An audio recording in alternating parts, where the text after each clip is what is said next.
Creating a Contact Us page in WordPress is easy and essential for engaging with your visitors. Here's how to do it. Create a new page. Log into your WordPress dashboard.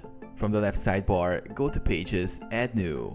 Title your page Contact Us or something similar. Add the contact form. To allow visitors to reach you directly, you need to add the contact form.